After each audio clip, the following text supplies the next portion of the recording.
Okay, welcome everybody to the Earth and Hand podcast. Today, my guest is Claudine Desiree. Did I say that correctly? Yes, you did. Désiré in French. Claudine, thanks for joining us. My pleasure, Scott. Hey, wonderful. Yeah, so it's my honor and privilege to do this interview with you today, and this is really unique. You and I just met, and we've both been doing natural building for, gosh, over 20 years, and leading these parallel lives. So I'm just so happy that we've met and get to continue knowing each other on this journey in natural building. So yeah, just welcome to the show, and thanks for taking the time to be here. Claudine has traveled the world teaching natural building workshops for years. She used to live in Santa Cruz and taught there, and she's traveled the world also by bicycle, and done just so many workshops and so many beautiful cob structures, and she specializes in cob building, and her company is called Cruisin' Cob Global. I love the name, just cruisin'. And yeah, and currently Claudine is living in the Azores Islands in the middle of the Atlantic, and is constructing an eco-village of her own design. So yeah, tell us a little bit about your eco-village. Well, it's really exciting, Scott, to have your own piece of land to do whatever the hell you want to do with it. And nobody can kick you off or ask you, well, people can ask for things, like permits and stuff, but to just have a piece of land and start from like a blank slate, except for obviously the fruit trees, the banana trees, the guava trees, the grenadilla trees, which is a passion fruit family, and the loquats that were already here, and figs.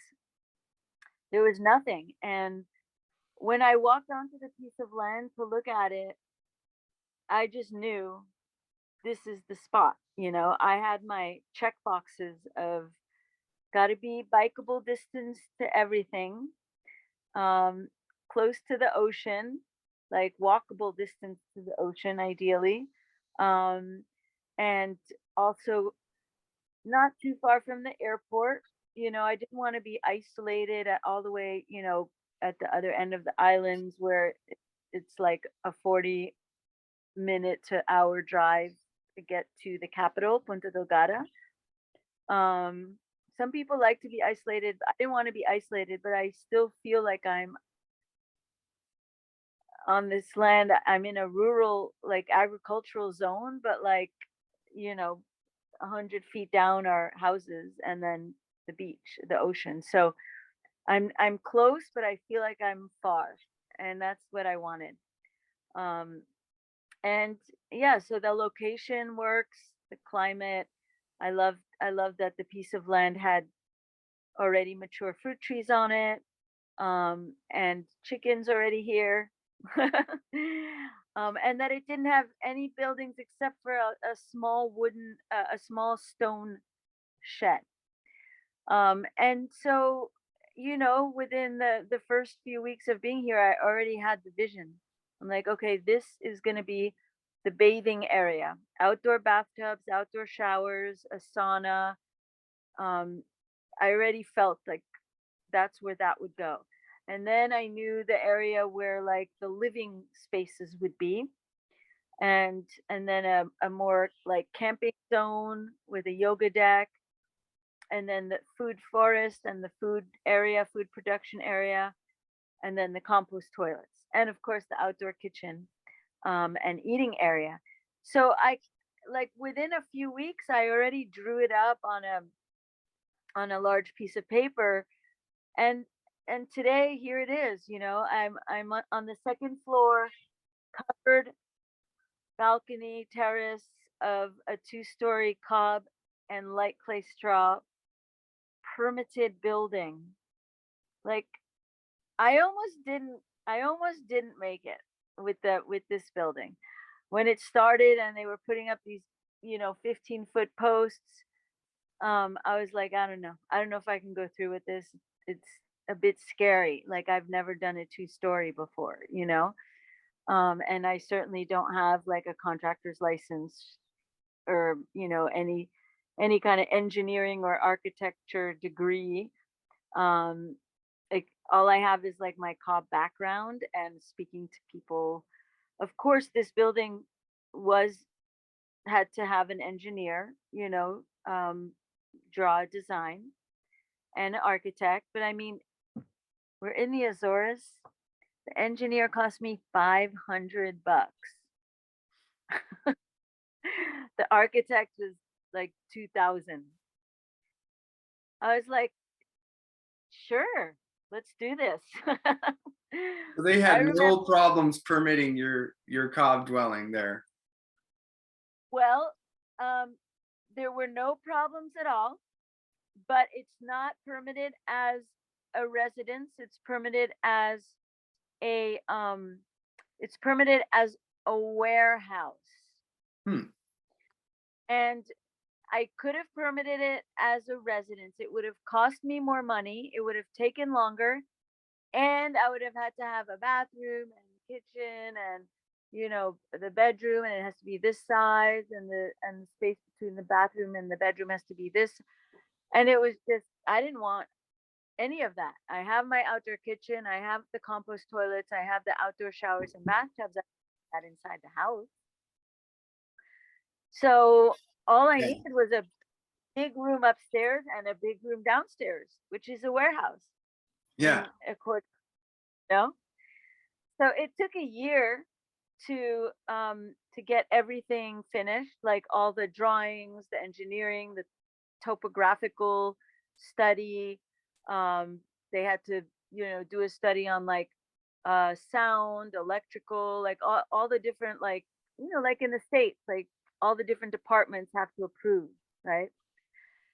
And so, yeah, and so it was amazing, Scott, because I swear, I promise you, 3 days, the Friday, the Friday before the workshop was starting that was going to build this 2-story, I got the final permit. Like that. Amazing. Yeah, that's outstanding. Good timing there. And so how many Well, buildings have you built at this place so far? so uh cob buildings, 5, all with workshops. Um and so obviously earning money while I'm getting the buildings built.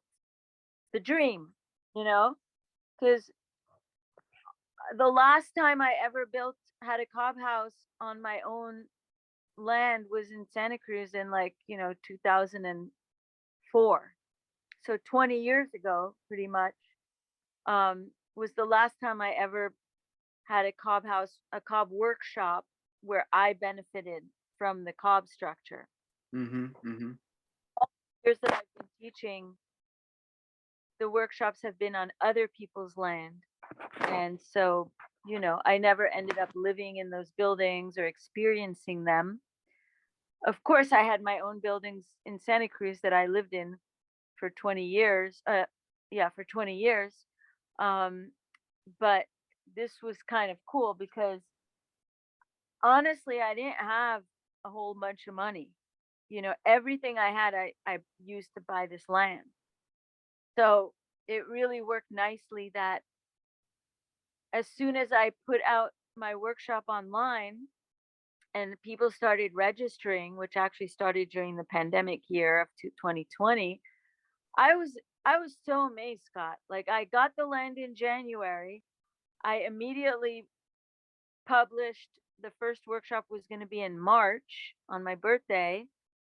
immediately got people signed up. The workshop filled up in 2 months during the pandemic. Everybody And just then, wanted to get out, probably. They were ready to go somewhere else. Yeah. yeah, and fly here, fly to the Azores from Europe and the States.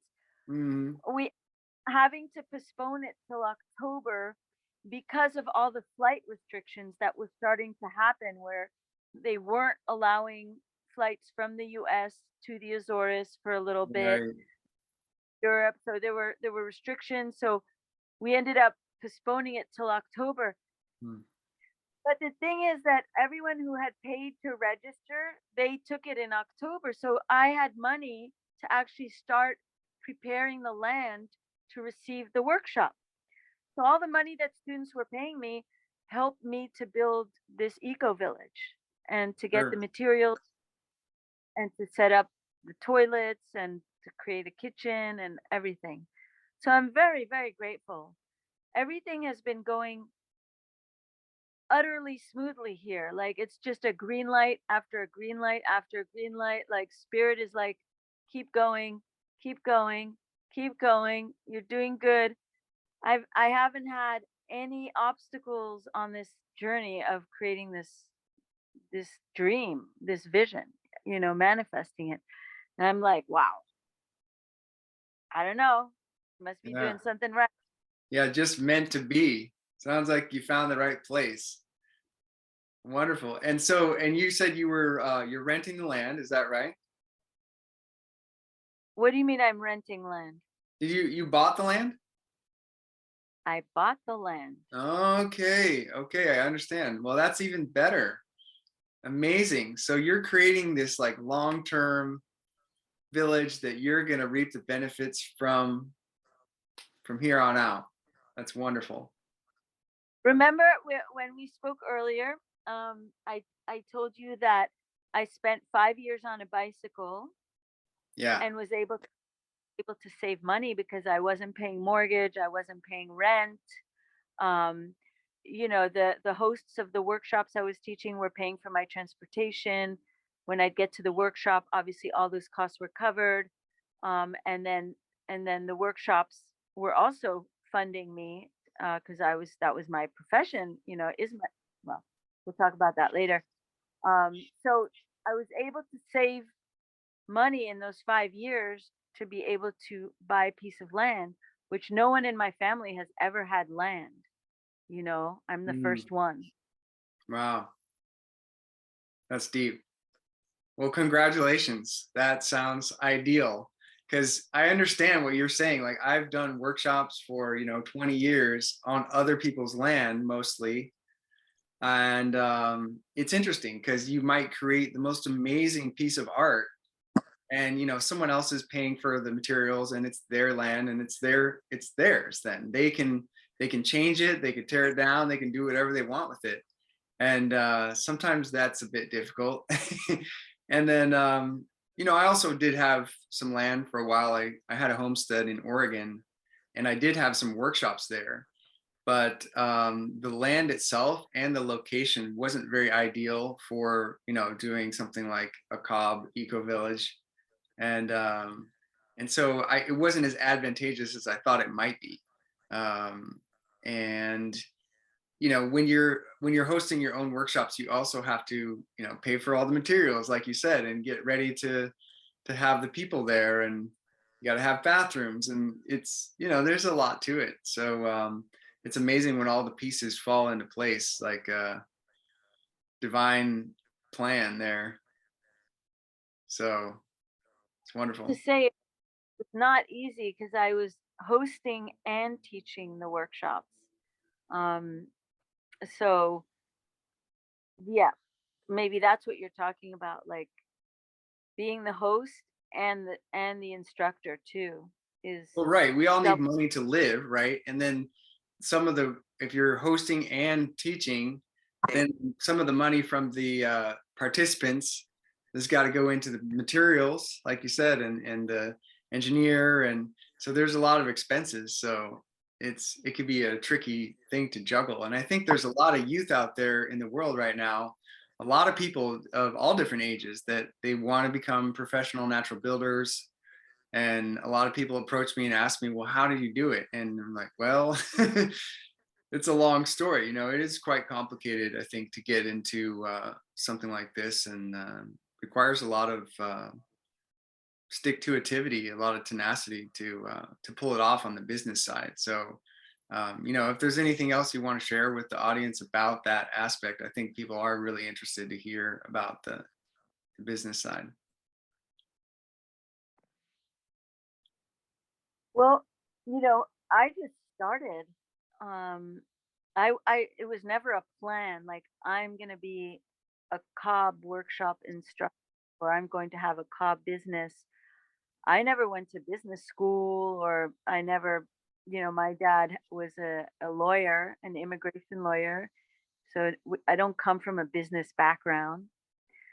I didn't know what I was doing. I wasn't planning anything. It just happened organically. Workshop by workshop, I got more and more experience, and ultimately, creating the international version of Cruising Cobb Global, which started in Santa Cruz. Again, little by little, I remember teaching my first workshop in Watsonville, and I don't know, people like just came. And um then I did another one. I said, this is a fun way to earn a living, you know? And it earns well too, because it depends how many workshops you're going to teach a year, but eventually, with my international version of Cruising Cobb, which became Cruising Cobb Global, then I started realizing, when I started this bike trip, I'm like, I have a pretty known name right now. Like, people know who I am. I can Google Cruising Cobb, and I come up. I mean, not Cruising Cobb, sorry, Cobb workshops. And so the creation of Cruising Cobb Global was more intentional. Like, okay, I'm traveling internationally now. I'm gonna try. I need to make money while I'm traveling. I'm not just gonna use the little money I had left from selling my house and then come back to nothing. So I don't want to touch that little nest. And I'm gonna see if I can do these workshops internationally. And so I went on to Workaway, this great website for volunteering, or internationally. And I saw this woman in the Canary Islands was saying, I need help building a cob house. So I contacted her and said, hey, I can help you, but I'm not going to help you. I want to organize a workshop with you, and let's get students to build it. And that way you get your thing built, and I make some money, teaching, which is my profession. And so she said, yeah, let's do it. And so we winged it. We had 25 students, and in 4 days, we finished her 2-story Cobb studio in 4 days. Why? Because she already had half of the wall was built out of concrete, which was gross, but we only built 2 of the walls. But we had so many students that it just, and the wind was dry and hot, so we could build like 2 meters a day, like two, not 2 meters, sorry, 1 meter a day, 2 feet, like more than 2 feet a day of cob, almost 3 Wow. feet. Yeah. Just as soon as we put it on the wall, it was dry, you know. Yeah. Um, That and helps. we had the hand power and the foot power, the human power, and everyone was excited. So anyway, that workshop, I met someone at that workshop who said, hey, I want to do a workshop on my land. And so I organized one on his land 6 months for 6 months later. In the meantime, I went to Cabo Verde and Senegal, because those were on my list of places I wanted to visit. And little by little, the same thing. I would meet people. They say, we want to do a cob workshop. We would plan it, organize it. And then 6 months later, I would go back to that spot after I'd advertised it on my website and got a bunch of students to come. And then I'd have a workshop. So, it's been 5 years since the Cruise Cobb Global version started and the 5-week full build workshop started because I never used to do that. And I just went for it. I'm like, I'm just going to do it. Just going to try this, a 5-week full build. And all my workshops have been, almost all of them have been full, since I started doing those. And people told me like nobody else is really doing this, and we really want to invest in learning how to build a cob house from beginning to end with a reciprocal frame roof. And so that's been like my niche over the last 5 years has been these full builds. And the people I get at these builds are super motivated. It's not cheap. They have to come up with, a bunch of money. Like now the 5-week workshop is $2,500, including food and camping. Um, and people have to come up with that money. They have to make themselves available for 5 weeks and they have to work their asses off. So I, I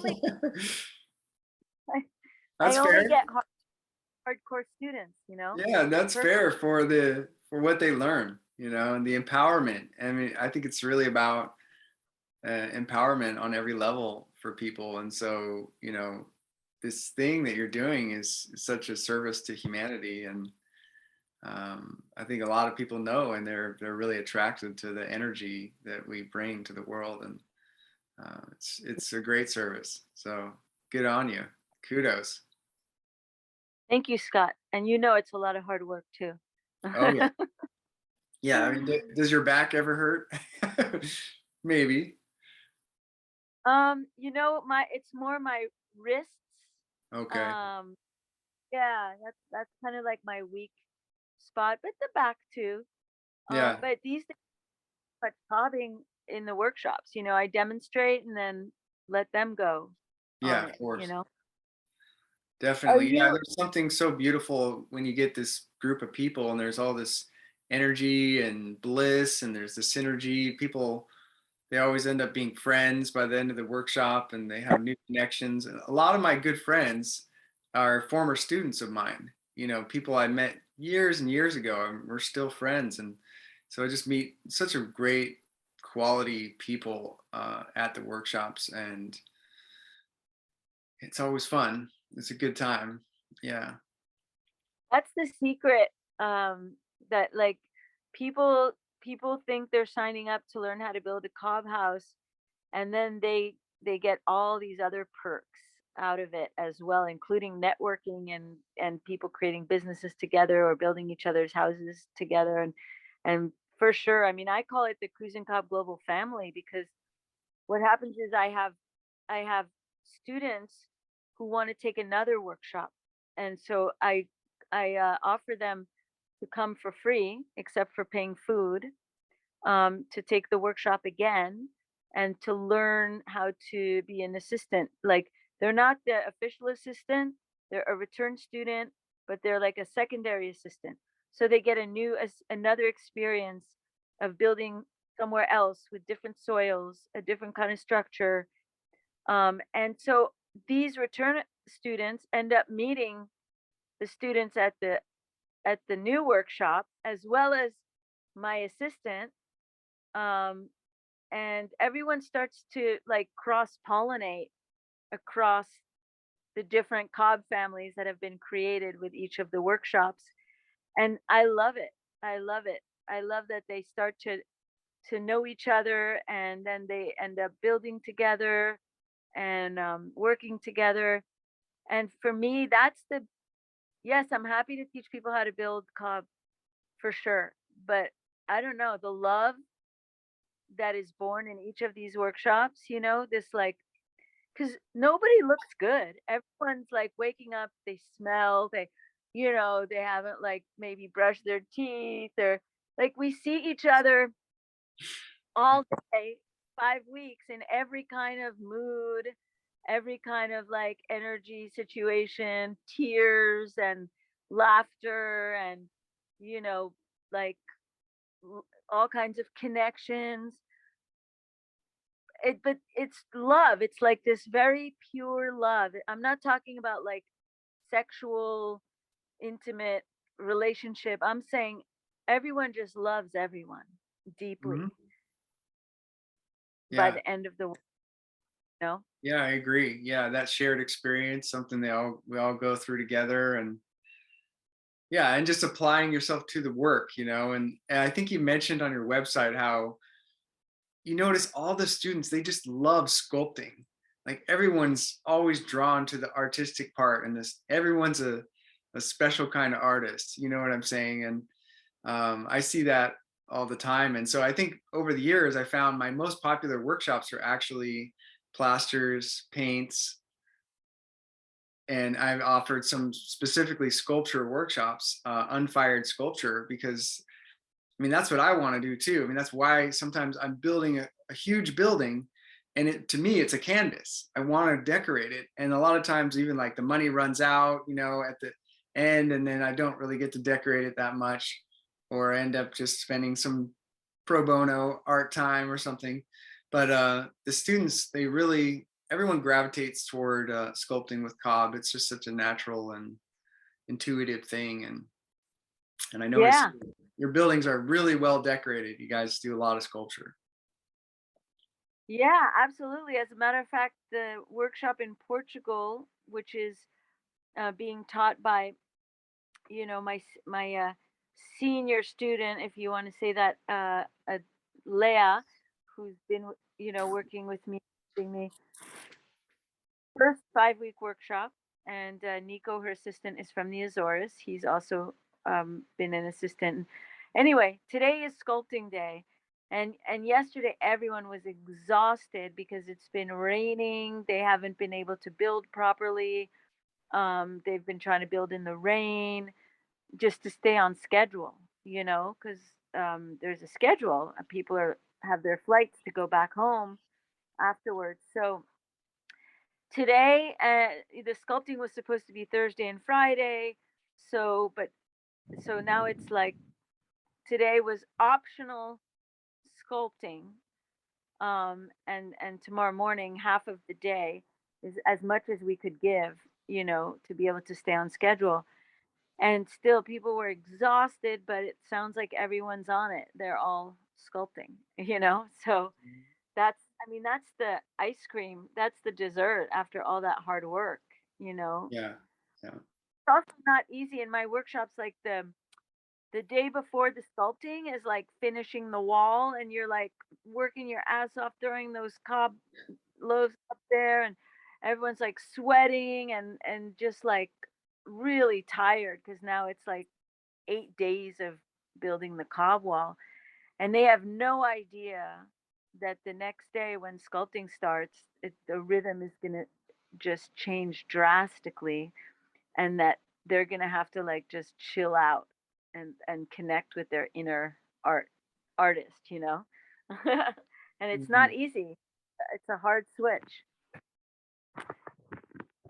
Interesting. So, are you guys doing workshops in other languages? Is it in Portuguese there? No, it's in English.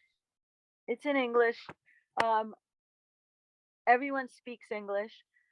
I have done workshops in Spanish, in French, and in Portuguese, when I've traveled to those countries that speak those languages. Whoops. So you speak all those languages. I do. I do. And Awesome. yeah, it was cool learning all the terminology in those languages too, like slip and cantilever and trimming. Like, I started developing my cob vocabulary in these different languages so I could teach. Hmm. Um, Hmm. yeah. Yeah, I taught a couple workshops in Spanish in Puerto Rico, and Nice. yeah, it's really fun, and the people are always super supportive. Like if you don't know a word for something, you can describe it to them, and they'll say, "Oh yeah, that's the word for it." So um, How was that in Puerto Rico? I love Puerto Rico. I can't believe it's been so many years since I've been there, and I'm hoping to go back maybe this winter. So I have a dear friend that I met when I did some workshops there years ago, and I'd really like to go back and catch up with him. Armando. Shout out to Oh, Armando. nice. Well, I've never been to Puerto Rico, but to tell you the truth, I'm thinking about creating an eco village with my sons. Puerto Rico is one of the possibilities that they're interested in if it's not going to be in the States, or it could be there and the States. Puerto Rico, I'm very drawn to Cuba, Haiti, and the Dominican Republic because I love those cultures, you know. Yeah, yeah. I love the Caribbean. I taught a few times in Jamaica as well, and I love Jamaica too. I mean, Jamaica is like I could definitely live there, or Puerto Rico. Just really good people. Yeah. Yeah, and a It, nice environment. Yeah, it's kind of similar to Hawaii a bit. The tropical island and great temperatures, lots of food growing all the time. It has a lot to offer, and the culture is just incredible. So so yeah, where were we? Oh, okay. I was gonna ask you about, so all these international cob workshop experiences. You feel like there's some kind of like a cross-cultural exchange going on, right? So do you get to learn natural building techniques from the local people sometimes that you hadn't seen before? Absolutely. Um, kind of, actually. What I, sorry, I'm eating now while I'm,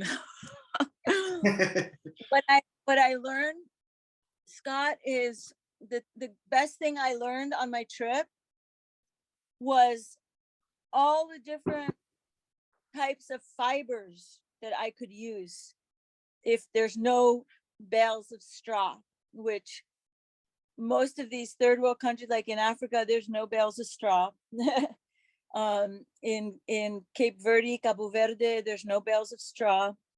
In South America, in Brazil, where I was, they didn't have bales of straw either. So there isn't like, oh, I'll just get, my sand here and I'll order the straw. No, I had to figure out alternatives to the fiber, and also to the foundation material, because some places didn't even have stones, which that's usually what I use for foundation, is stone. Sure. Like in Africa and Senegal, it was hard to find stones, at least in the area that I was. So we used tires. And obviously rubble, like broken up concrete, urbanite type stuff. But mostly it's the fibers I had to figure out. Like there's something called sisal or sisal here. Yeah, I've used Sisal. sisal. Yeah, we chopped it with machetes on a stump to get it shorter, to put it in the cob. Wow. Yeah. I remember also someone telling me that they use pine needles, like long pine needles. And when I went to Cabo Verde this year in May to do a workshop there, we use the pine needles because they don't have straw, and any wild grasses they need for their animals. It's very poor there. So I had to find a material that they didn't already need, for forage for their animals, because they're going through a drought. So their pine needles were like a foot long and flexible. And so we just used tons of those pine needles in the cob, and it Wow. was nice because it was everywhere. It was just like everywhere you go, you just pick up, huge handfuls and fill a sack in like 2 minutes. Yeah, yeah. So Yeah, but in terms of like in Africa and Senegal, I only went to Senegal and Cabo Verde were the only African countries that I taught workshops in. You know, they honestly they didn't really have good techniques there, so that's why I had to really prove to them that earthen buildings don't just fall when the rainy season comes, Okay. because their houses had no foundations. They were just starting the cob right on the ground, Yeah. you know. Which is a And they common weren't, thing in a lot of really dry places. They do put the adobe right down onto the ground because I think in the past, I mean, they just didn't have any other materials, and it works okay in a dry place for a while. yeah, but like in Senegal it's dry, but when it rains hard. Yeah. And so, you know, all that moisture gets wicked up the walls and the bottom of the wall starts softening, you know, and soon enough the whole building is kind of, you know, melting down, as they say. Mm. So they got used to rebuilding like every year, you know, rebuilding after the rains.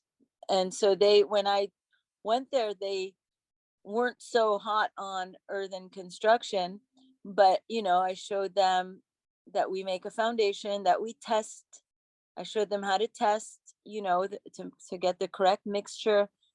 And so several of the students in that workshop went on to build themselves cob additions on top of their concrete block buildings. Right on. That's great. Yeah. Yeah. What about And, you? Did you, I mean, when I was in Colombia, they showed me like pareque, you know, pareque is like wattle and daub, you yeah, know? the pajareke, it's like a straw clay wattles. They kind of weave it into the sticks. Yeah. Do Yeah. you know that? Have Yeah. you done that? Yeah.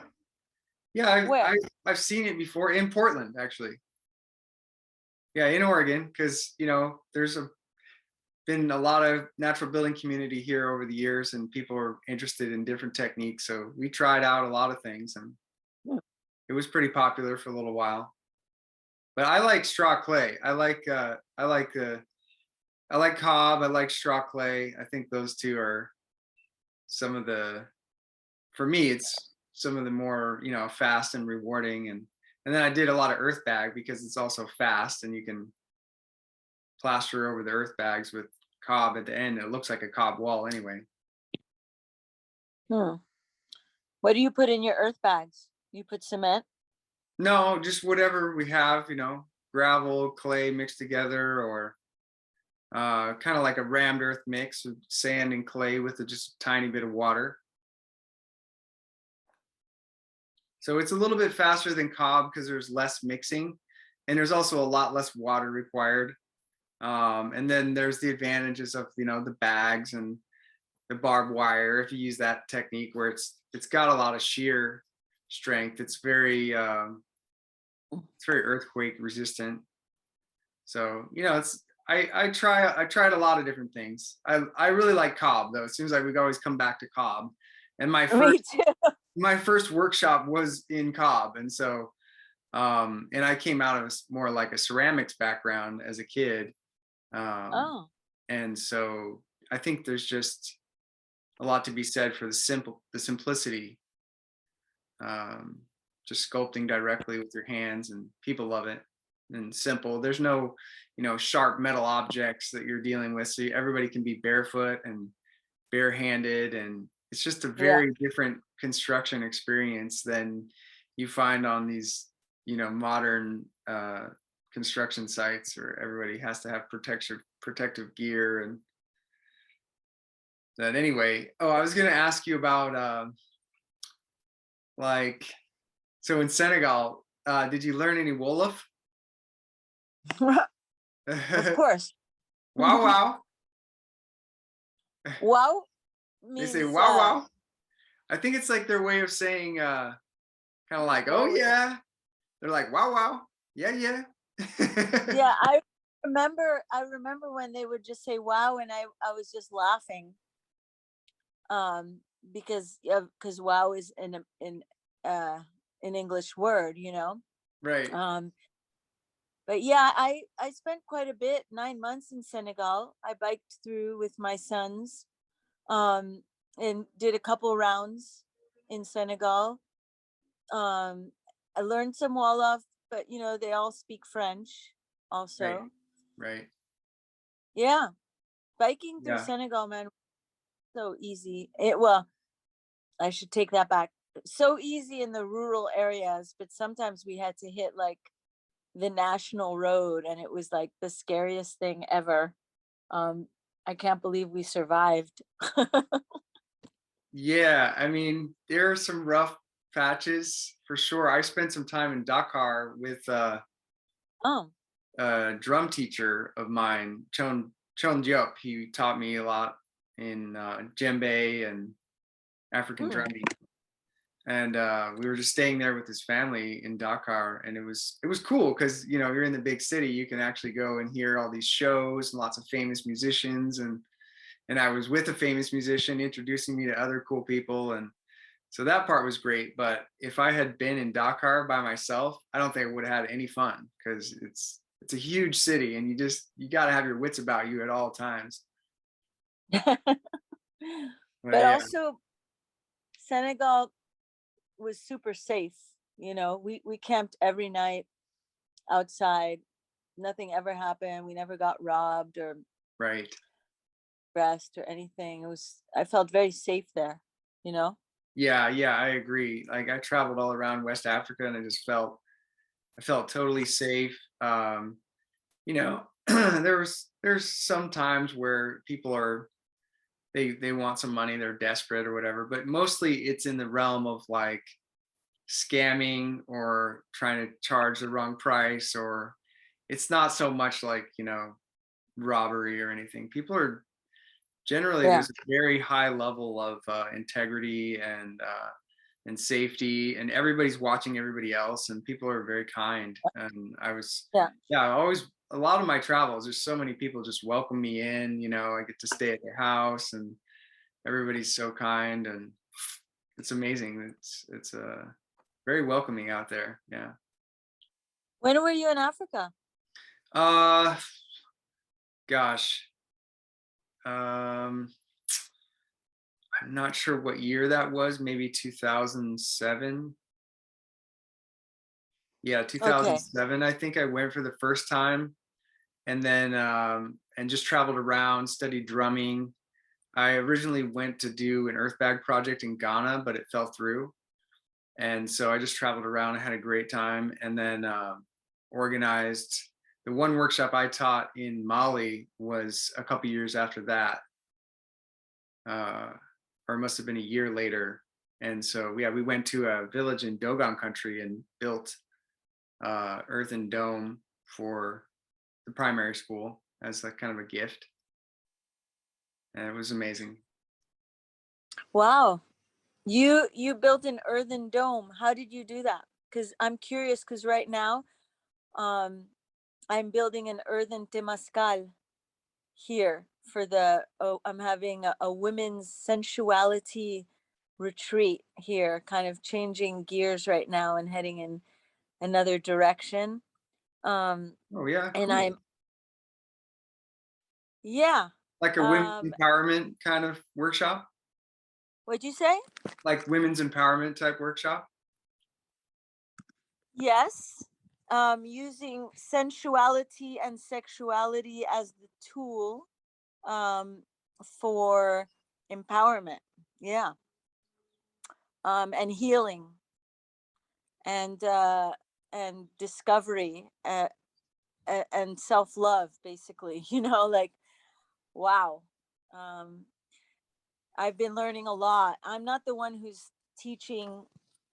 I took a workshop in March, and I just woke up on many levels to myself, and I felt very empowered and wanted to share it as much as possible and learn more. So I've invited 4 teachers here, who are gonna teach the retreat. it's a retreat / workshop. And I said that I would build the Temascal, sweat lodge Yeah, out of yeah, cob. yeah. Okay, so I've seen a cob temazcal before. A friend of mine had one in Puerto Rico, and it was this little, little earth dome, and it was up on little rocks, and very cute. And I think they actually used like some sticks to guide it in the beginning. I didn't see it built, but I just gave him some advice about plastering it on the outside because he wanted like a semi-waterproof type plaster. Um, Hmm.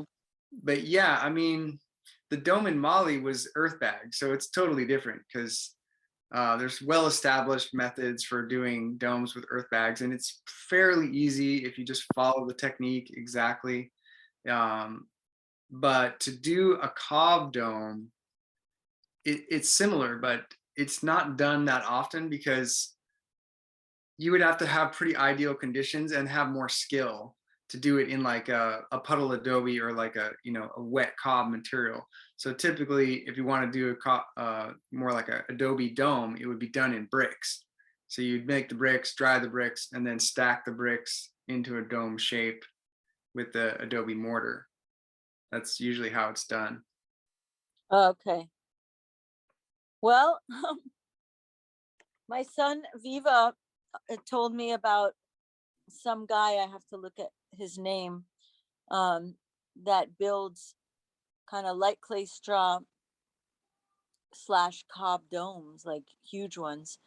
Um, I think I have the foundation going. I think I'm gonna start with cob, and I'm gonna slowly like cantilever, each layer over until it feels like I can't anymore. And then I'm gonna put like bamboo. They have kana here, which is like bamboo poles. Just bend them and stick them into the sides, and then maybe I'll use like the seesaw or some kind of rope, hemp rope, to create a lattice, or branches or something that will help to support the cob as it approaches. I mean, once it touches, once both sides or the circle hits, I think you're good. It's like an oven. Like, then it supports itself. But it's just that scary, like overhanging part. So I don't know. We'll have to see. Yeah. Well, there's another idea too. I don't know the size, but you could always like get a bunch of cinder blocks and like stack them up and then build a sand dome over it and then build the cob dome over the sand dome and then pull all the supporting material out at the end, like an oven construction. No, this is too big. It's Too like, big. Yeah. yeah, this is too big. It would be a lot of sand. Yeah. I Yeah. think, no, Scott, I've never in my 20 plus years of cobbing, I have never built a structure by myself, like where I had total control and Mm. nobody else was participating. So I'm kind of excited because I'm in this transition time right now in my life where I've decided to stop teaching cob workshops. Really? Okay. Wow. I didn't know. Well, congratulations. um at And least you're at least the long ones, the 5 week ones, the ones that really stuck my energy. But the thing is, Scott, that I want to pass the torch on to the new generation of teachers, you know students who have learned with me, who have gone on to start businesses, or who have gone on to build, who have experience and who want to teach, Cruise and Cobb global workshops in different countries. I want to support them in becoming, the new teachers. And I have like this training program where, I find a workshop for them, and then I kind of coach them before the workshop, where they create their posters, their teaching materials, And then during the workshop, I'm also coaching them. We're checking in regularly. And I just don't have the energy. And it's not the physical energy for building, it's for dealing with people. Oh, I totally get it. Yeah, I totally understand that. And yeah, I mean, I've also moved into like more consulting and design work as time's gone by because, you know, I can earn a lot more, and also it's more rewarding for me. I'm involved in many more projects. I'm coaching owner builders through their projects instead of me necessarily being there to build everything, although I love building still. So I Yeah. understand. Yeah, there's like this kind of logical transition um, toward, you know, being more of a coach, really. Yeah. Yeah. I think, and then, you have all these years of experience. So people know who you are, and you have a reputation. So, it's, yeah, like you said, it's logical. And then the new generations that are all like gung ho and, want to build my house, like they're lucky to have us, elders. I mean, you're not a full elder yet. I'm a little more elder than you, but I didn't know. you're more elder than the youngins that are in I their got I 20s, got I my gray hairs coming in. Yeah, my distinguished look. think. Do you live in a cob house? No, no, I don't. I live in a stick-built home right now, and actually, it's really wonderful because I live with my partner, and the house is just such a good design, and we love it. So, yeah, Awesome. yeah. And do you is it yours? Do you own it? Yeah, it's paid for. So that's kind of, to me, that's Nice. sort of the prerequisite. It's like, okay, I never wanted to get into that debt cycle, the mortgage, you know. I did buy a house years ago, but I bought it and it needed work, and it was very, very cheap. It was super affordable. And I got it on an owner carry contract, and then I was able to like fix it and then sell it at a great profit. So, um, you know, that was kind of Nice. its own project. But for me, my view on like owning land and real estate is more like, you know, do we need to own it? You know, do we need to pay for it to use it? I've been so many places and teaching workshops and establishing connections in different places in the world.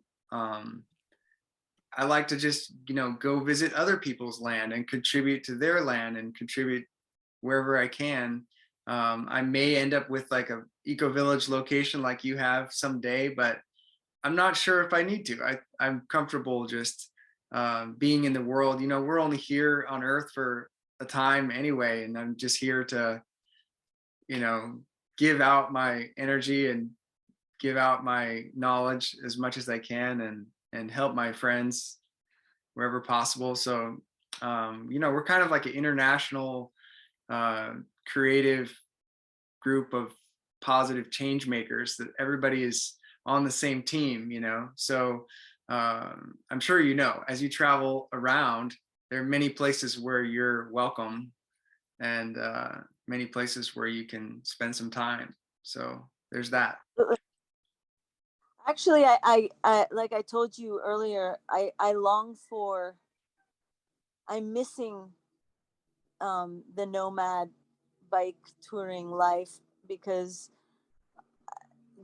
like what you said, meeting so many people, feeling welcome, bringing them what I bring, my own, because so many of those people like that I met in in Africa, in Latin America, they will never leave their village, I let know. alone, take an airplane to go somewhere. So when we arrive, it's like a breath of like newness and, fresh air. And like Americans, they just buy a ticket and go somewhere, when they want to get away from their usual surroundings. But over there, in many countries, for them, foreigners coming are like they're traveling. You know, it's like their Yeah, traveling experience. definitely. So Yeah. yeah. Well, in terms of the ownership of land, I mean, I like, it's nice that I have something that I can like do what I want with here, design how I want, and like create, manifest this like vision from my mind onto and a paper into reality. Like it's really fulfilling, you know? And not Yeah. only that, I'm turning this people on from this island that have never seen anything like this before, because here it's all about stones, because it's a volcanic island. So it's like Hawaii, all the houses are built out of stone, you know, the old houses. The new ones are built out of cement blocks, which is gross. And they've never seen cob. Like this is brand new for here. But they have Even though, clay there. There's clay in the soil though. well, that's an interesting issue too, because when I first landed on this island, San Miguel, everyone said, "Oh, there's no clay here. There's no clay. The clay's on the other island over there, Santa Maria. That's where all the clay is." Because traditionally, all the pottery and the earthenware, like dishes and stuff, was all made on that other island, because that other island is pretty heavy with clay. Like you just dig down and it's like this super sticky stuff, you know. And but they people don't know that that's not what I'm looking for. I don't necessarily need like a super sticky, you know, clay. I just need some clay in the soil. So everybody, like when I taught my first workshop here, they're like, "Oh no, there's no clay here. You'll have to order it from Santa Maria." I've built 5 houses here, plus a sauna at the other end of the island. Plus my student is building his mother an art studio. There's clay here, you know. It's just Yeah. people don't really understand that you don't need pure clay. You just need Right. a clay soil. Yeah. Yeah, some clay. And then I've had projects where maybe it wasn't the best clay, but if you could get your hands on, like, say, waste clay from a ceramicist, or even a bagged powdered clay, even like 2 or 3 50-pound bags of kale and clay would be enough to supplement your mix for an entire building Wow. to make it Yeah. stickier. Yeah. Right.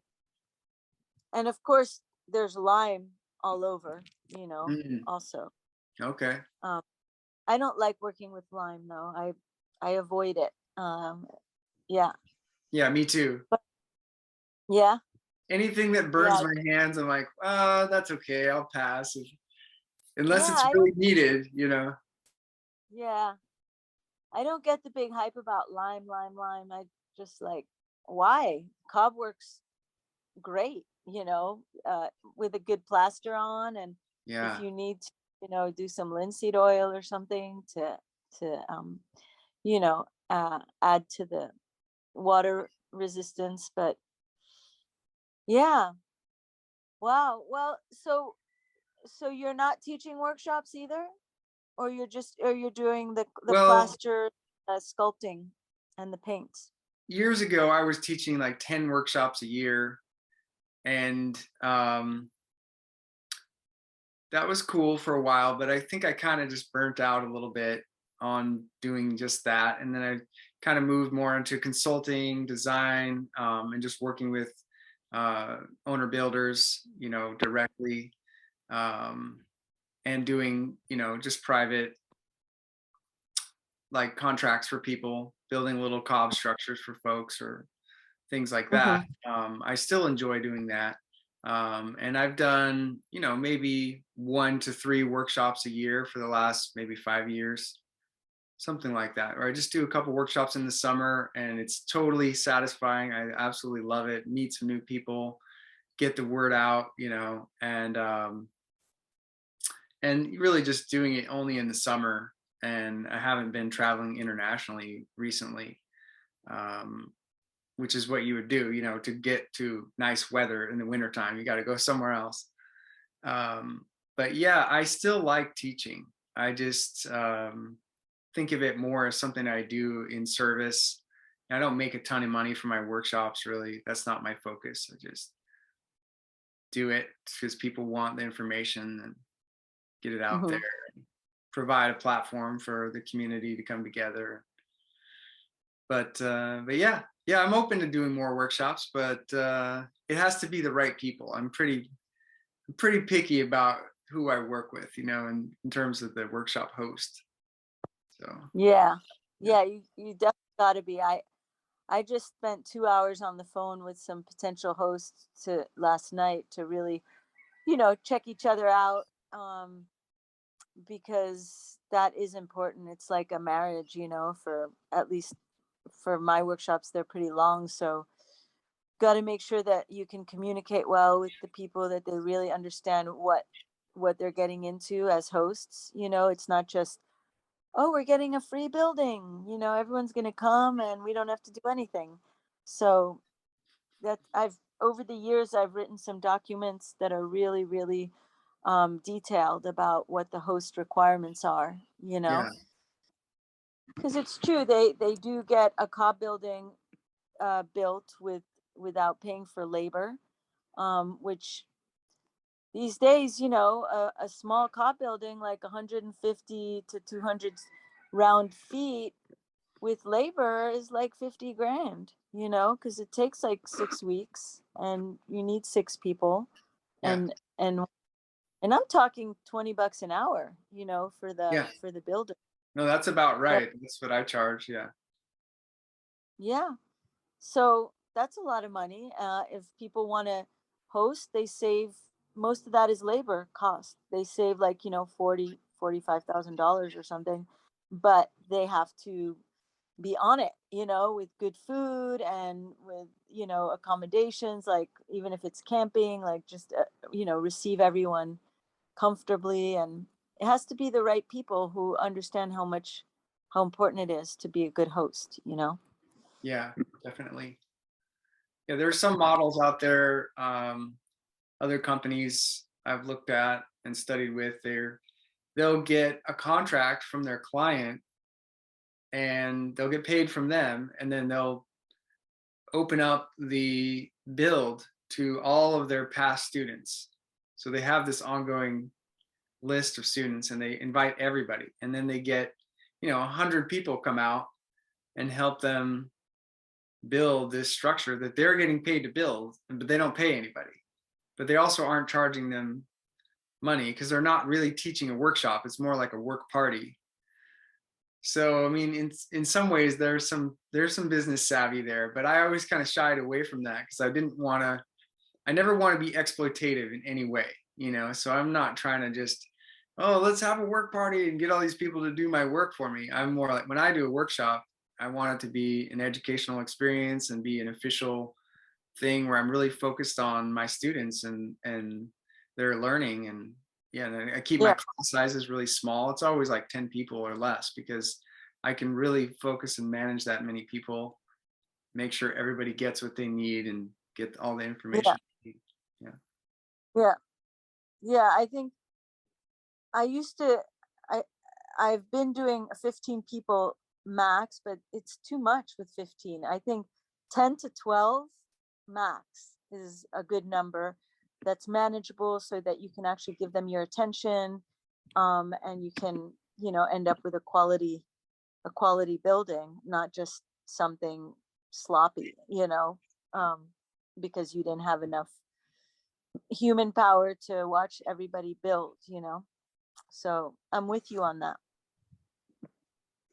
Yeah, definitely. Well, wow. So So it's like it's a transition moment for you now. And tell me again, like, what are you moving into? so I in March I took a 4 hour, like a mini workshop on sensuality when I was around my birthday this year, taught by two women on this island. That one is half Azorian, half American. The other one is like Indian American from India. And it was a small workshop, and it was basically like exploring, um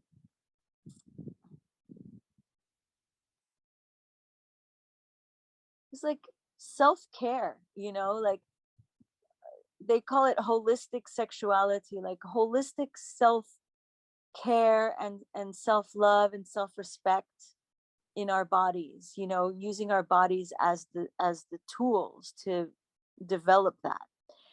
And it blew me away, like, you know, at my age, that I hadn't learned this from, you know, my mother or growing up or in my life.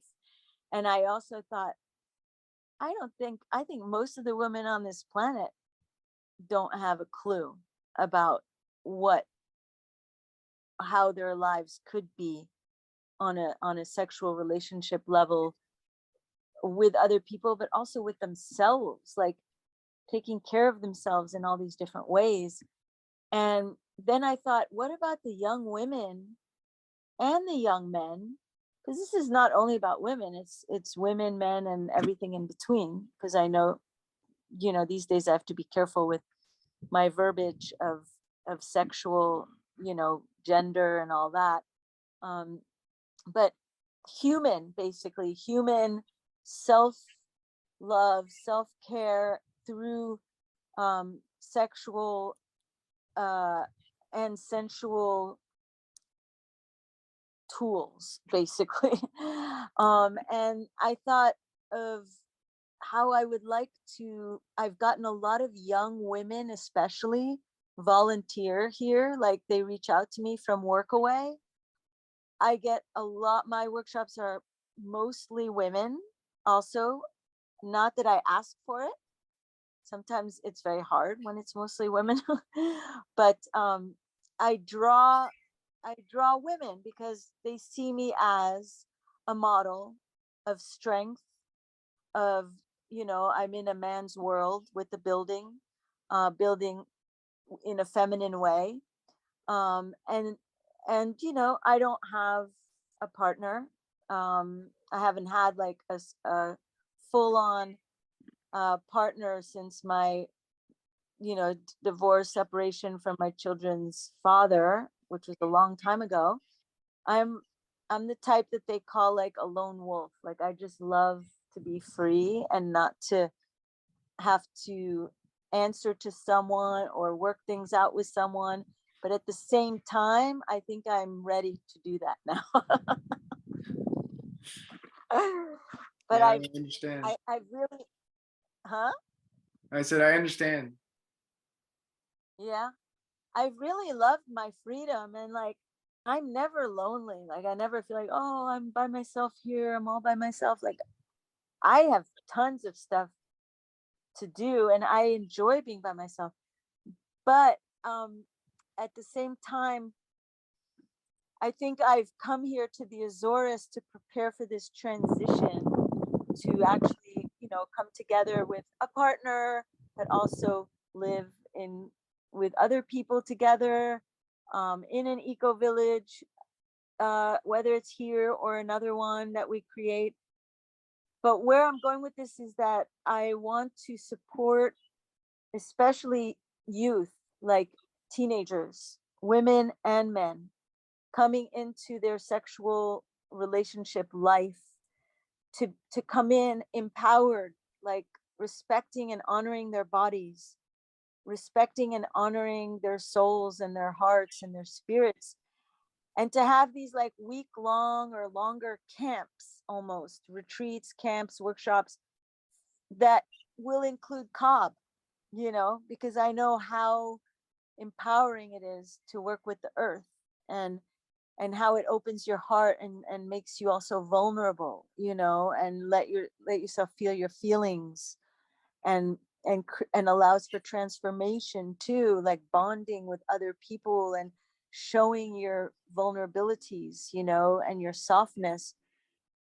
So cob, of course, will always be a part of everything I do, but instead of it being the goal of the workshop, I would like it to be a tool in the workshop among other tools that will support young men especially and young women into maturity, you know, into growing themselves in a good way, in a way that most of us have not received that kind of instruction or guidance.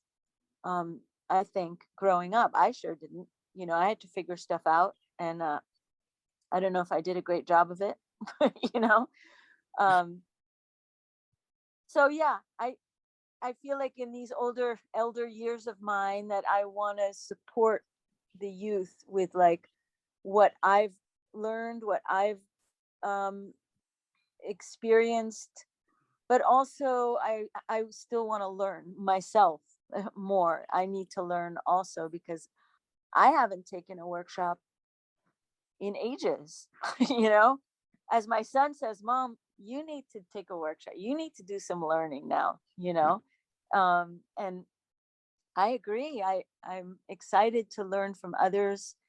And there's going to be a retreat here in a few weeks, and I will be learning. I will be a student from these women who will be teaching vulva anatomy and zygote healing. And what else did I see on the list there?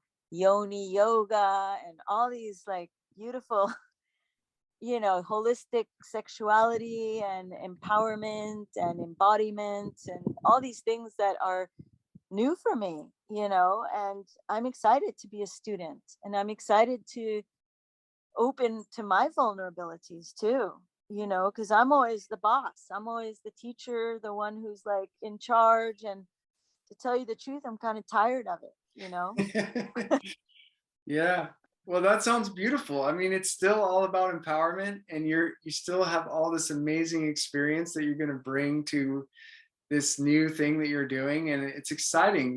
You're going in a new direction. It's like that's what we're here for, is to explore, and try new things. And I'm also excited to continually study. Like, if I had all the time and money in the world, I would probably just be taking workshops all the time and learning from other people, because as many skills as I get, there's always something really interesting around the corner that I want to know about that too. And so I can relate to that a lot. Like recently, last year I met Dan Winter, and it changed my life. I was like, oh yeah, I'm a scientist. I forgot. I'm really into science, and I'm going to go visit him next month in France. And then on the same trip, I'm also taking a workshop from a master mason in Barcelona, and I'll be learning the Catalan vault technique with the thin tile, thin shell masonry vaults. Like you see Antonio Gaudi's work, a lot of these thin tile vaults. So I'll get to learn that finally. I always admired it, and it's I'm kind of anti-cement my entire career, and I'm sort of softening up a bit on that, in terms of like the appropriate time to use cement is when it really counts, like for the ceiling, for a vaulted ceiling that uses these fired clay tiles. I think it's very appropriate. It's only 5 inches thick and incredibly strong. Catalan vaults are proven to last like hundreds of years. And so I'm really excited to learn that and just learn something new. And then be able to, just add that, whatever we learn that's new, then we add that to our tool belt, and then the world looks different when you learn new things, and then you can interface with the world in a new way. And so that's really exciting, to continue growth and expansion. Yeah. Hey, why don't you stop here? I mean, there's flights from Barcelona to the Azores. Like, you should stop here. Actually, Top Airlines has an option. When you fly from Lisbon to the US, they let you stop in the Azores for up to a week for free. I would absolutely love to, but I can't make the time on this trip, so it'd have to be the next trip. But I really want to go to Portugal as well, and there wasn't time on this trip, so there's another trip in my future in that direction. Okay. I've never been to Portugal or the Azores, so I'd like to visit, and I like that part of the world a lot. I mean, like Spain. I lived in Spain for a while in college, and I absolutely love Spain. So I I'm excited to head back that direction. When are you going to be there? End of October. Okay. For how long? Just a couple weeks. Okay. Yeah. Wow, we'll miss each other because I'm going to be in Barcelona December 10th. Oh, so close. Yeah. Yeah, Yeah, that's funny. interesting. I'm going to do a Vipassana meditation course for 10 days in Okay. Barcelona. I've heard really Yeah. good things. I'm sure you're gonna have a great time. So worthwhile. A great time. It's fucking hard, but it is very good. It's like a cleaning, Yeah. inner clean. Very good. Well, yeah, I mean, you enjoy being with yourself and your own thoughts, so I think you're gonna have an easier time at it than some probably. I've never been, Yeah. but I definitely support, meditation, expansion of consciousness in every way we can find. And because Yeah. consciousness, I was giving a talk recently about this, how like the consciousness to me is the thing. It's paramount. So everything that we build, if it's a natural building or we're creating something in the world, I mean, our approach within ourselves, the inner part, is what makes it all happen. That's what defines it. So I think consciousness is paramount. It's number one. Yeah.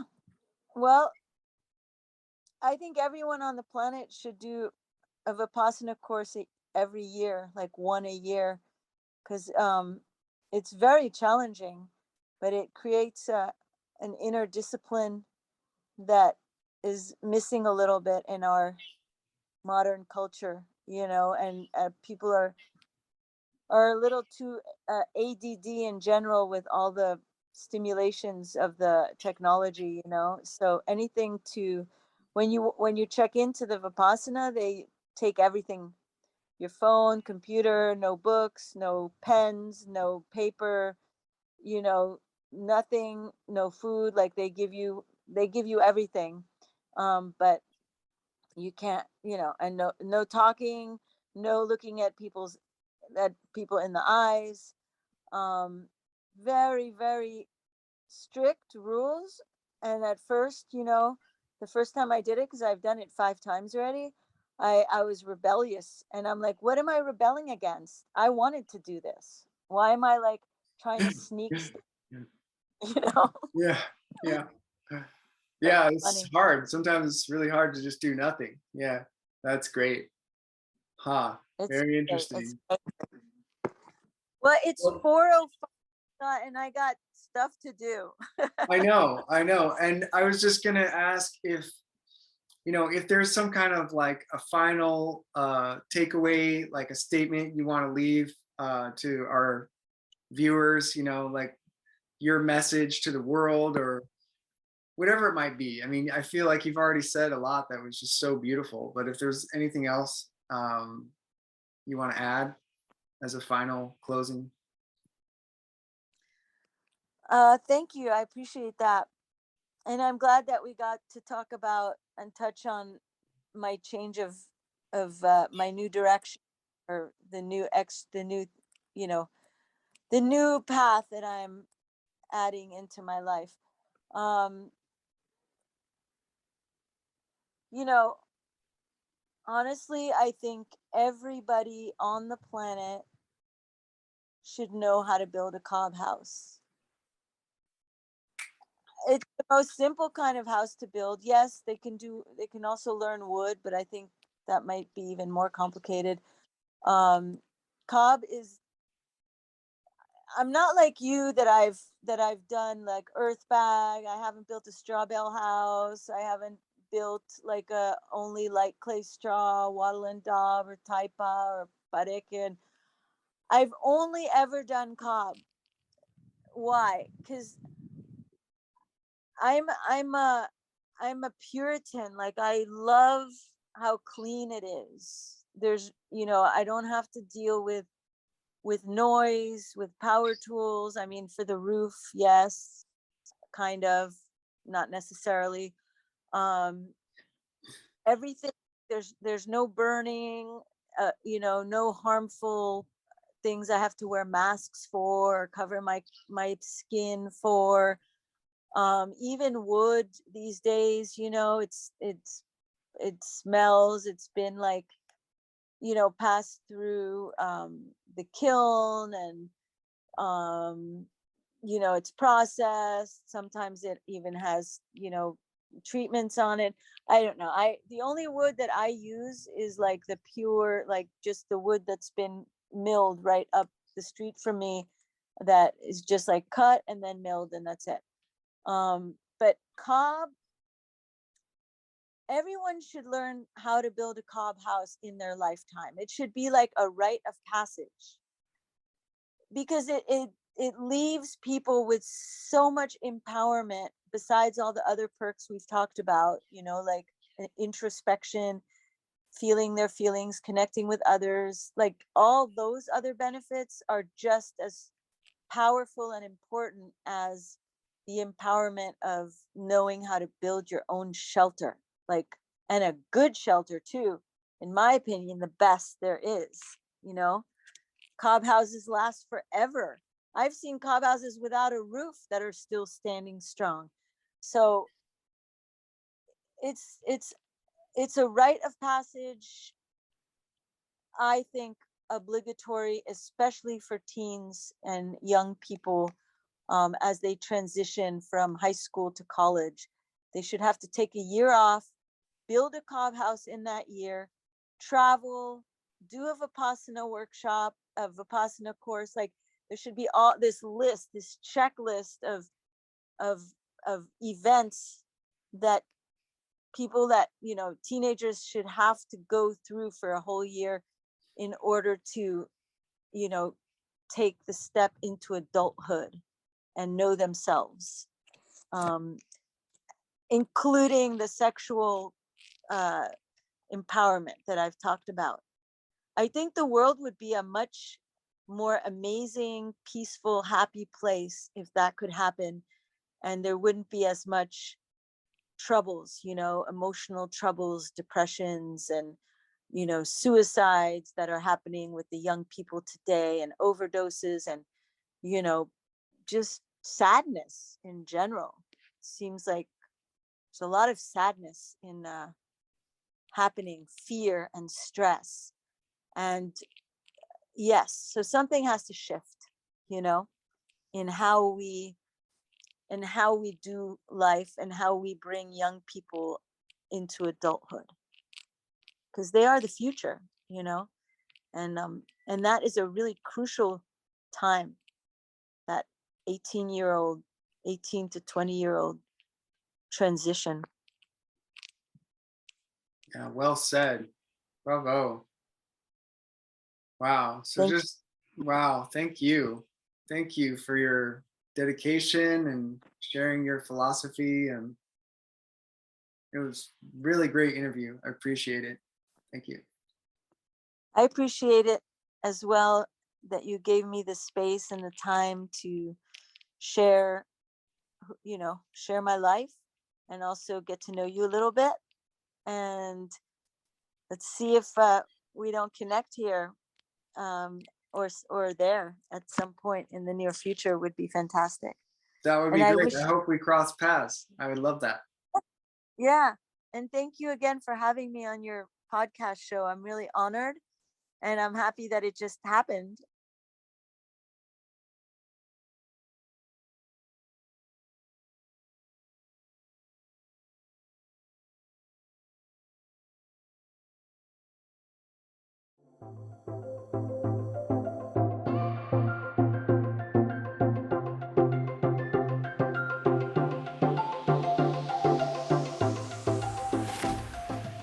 And that you were able to take me, and I look forward to hearing it when it's done. Are you Okay. gonna, when is it gonna be aired? So I'll send you a copy, and you're welcome to do whatever you like with the footage. And then I will edit this down and put it out probably in the next couple weeks. Oh, And cool. I'll send you the link to the YouTube video also, so you can just share that. Oh, so it's going to be on YouTube, the Yeah, podcast. yeah. And I think you are number, I'm gonna say number 4. So it's a brand new thing. So Oh, you're one of the nice. first. Yeah. Wow. Okay, so it's not a podcast like other podcasts, like where you go onto like podcasts and then it's, or is it listed there too? No, it's like a YouTube thing. It's like, it would be called like a video podcast. So Okay. I'm so far I'm Okay. just doing it on YouTube. Okay. So yeah, What is the name of the show? I just Is call it it the Earth in Hand podcast. Yeah. okay? So I kind of just leave it open, because I think in the future I might want to interview people about, maybe some very different topics. So it's not necessarily like just natural building. It's like whatever I feel like, whoever I meet. And I got Dan Winters on the list to do another interview with me, like one-on-one. And then I'm going to try to interview all the other people in the bioarchitects group. Very interesting group. You might want to check that out, the bioarchitects.net. I'm on there now too. And then there's other people like Arturo Ponce de Leon and his wife, Lydia de Leon. They're amazing, like sacred geometry and the science of sacred space. Lydia is like a scientist, doctorate student in sacred location, sacred space. And then, so I'll hopefully interview them. And then architect Michael Rice is one of the main members. He's out of Ireland, sacred geometry and, bioarchitecture, essentially. And Juan Schlosser, Austrian guy who lives in Bali. Haven't made contact with him yet, but he's maybe my favorite guy. He's produced some really amazing research. So anyway, all those people are on the list to get interviewed. And then maybe like Sam Osmanagic from the Bosnian pyramids. And, other folks in my community of natural builders. And I have a little group. We do a little like monthly get together with some natural builder friends of mine that are all professionals. And I'm slowly interviewing each of them as well. So we'll see where it goes from there. Well, I'll check it out, and I'll check out your previous interviews as well. That'll be nice to listen to that while I'm working, Yeah. And yeah, and I will check out bio. I remember checking out one of your links at some point, but I had a really bad connection, and it was just too many faces on there at the same time. I think it was hard. But you said bioarchitects or bioarchitecture? Bioarchitects.net. Okay. And that's the website where I can find all that sacred geometry information from the different people. Yep, that is the community, and I think you're gonna like what you find there. Yeah, Dan Winter is the spearhead. So Well, yeah, and if there's I'm any definitely, links, if you want me to put any particular links beyond just like your website and then your current workshop offerings into the description in the video, then just let me know. You can send me that, or whatever you want me to put. Like I could put a more detailed bio that I could get from your website, or something that you wrote. It might be better than what I write. You could give me that, and I can put that in the description or use part of it. like just a short bio. Yeah, or just anything you want me to highlight in the description. Then Okay, well, you can send it yeah, over. maybe I'll send you something. But no, my website is good. I can send you the flyer or the link for the sensuality retreat. Or I already sent that, didn't I? I saw it on your website. Okay, I thought I sent it to you, but I Or can maybe send I it saw here. it when you sent it. Yeah, somewhere I did see that already. But yeah, I could take like right, the flyer from your upcoming workshop and even put it as like a still frame at the end of the Yeah, video or something like that that. would be, Yeah. that would be great, because honestly, to tell you the truth, we don't have too many people signed up. I mean, we started publicizing it a little bit late. And so the enrollment is low. It would be nice to give it a little boost, although I don't know when you're going to be putting it online, because it is happening October 9th. So Oh, it's in okay. 3 weeks. Okay. Well, yeah, maybe I can get this out in the next week. That'll Okay. give Well, us a I chance for appreciate people to that. see. I Yeah. appreciate your help. Yeah, no All problem. right. So cool to meet you. Yeah, fantastic. Okay, stay well, and we'll see each other soon. Okay, talk to you And soon. Thank you. yeah, have fun in Barcelona. Thank you. Okay. Bye-bye, Scott. Ciao. Ciao. Ciao.